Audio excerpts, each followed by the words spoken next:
What's going on, everyone? Juicebags here, and welcome back to some Dungeon Defenders 2 and my hardcore Abyss Lord only playthrough. We are on hard mode, the Dragonfall Bazaar campaign. Let's get things going. So, this one, we're going to get some javelin throwers on this one. So I am a little bit concerned about that, as I just don't have anything with range. So I think what I'll do is try to get, we'll put a ramster up front like that. Let's throw,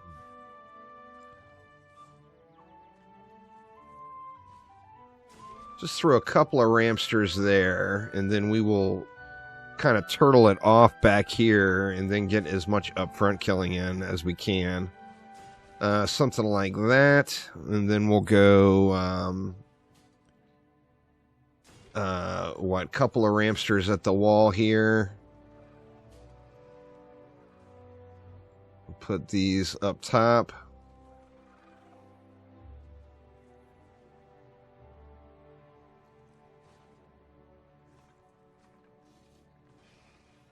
And then we'll go with some upfront stuff here too. So we'll go something like that. We'll go something like that. We still have a ton of DU left. Not anything else. Nothing else we can build yet other than ramsters. So I guess we'll go ramster heavy right up front. We'll go 3 there. We'll get 3 in here. I think most of the stuff should end up dying up off out front there, but some things will likely make it all the way in. Let's go 1 there. And that about does it. We've only got 30 DU left, so let's just go ahead and let it fly. Now, the only piece of equipment I have right now is that book, of course. I got a weapon from the first map. Now,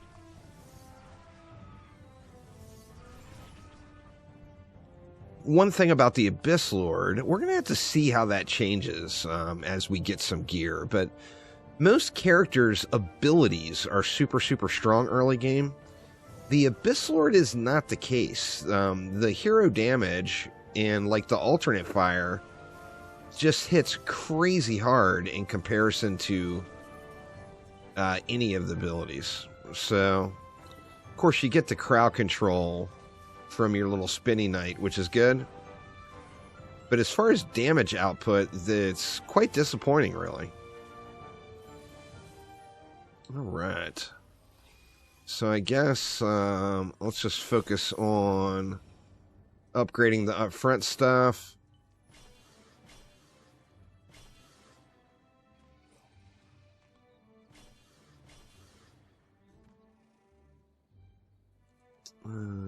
Let's see. Need to get level 9 before we can upgrade anything else. So we're just going to be full upped on this one. We've only got 3 waves, of course, but I think we're going to be upgraded as far as we're going to be able to upgrade on this one. Alright, let's just let it fly. So yeah, anyway, if you take a look at the damage output of like the alternate fire fully charged, it does pretty good damage. Like, it's hitting for, what, 800? 800, 900, and 1,000. Where versus your Abyss Stone is hitting for 48.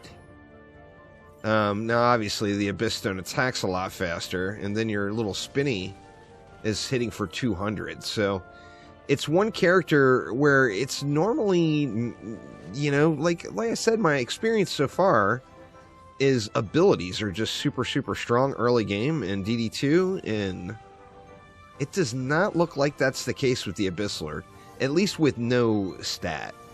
It might just have, you know, really crazy scaling early game, and as we get a few pieces of gear with some, you know, some more ability power on it, we'll have to try it out and see. I would love to make this an ability power hero, but I'm thinking hero damage and sticking with this fully charged alternate fire might just be way, way better. Of course, I'll still use the stun quite often, as that's just powerful. And that will be my answer in Chaos 5 as well for when the assassins come. You drop the stun and then jump into it right as the assassins are going to come, and, you know, happy times. Let's see, I think the javelin thrower's coming out of here.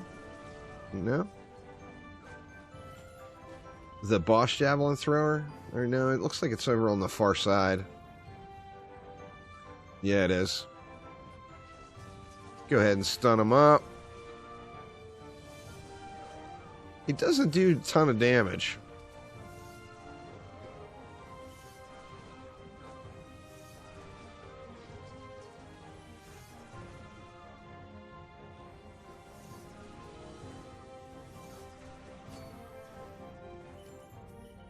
It just makes me wonder how I'm going to do when I get to, like, the Betsy map.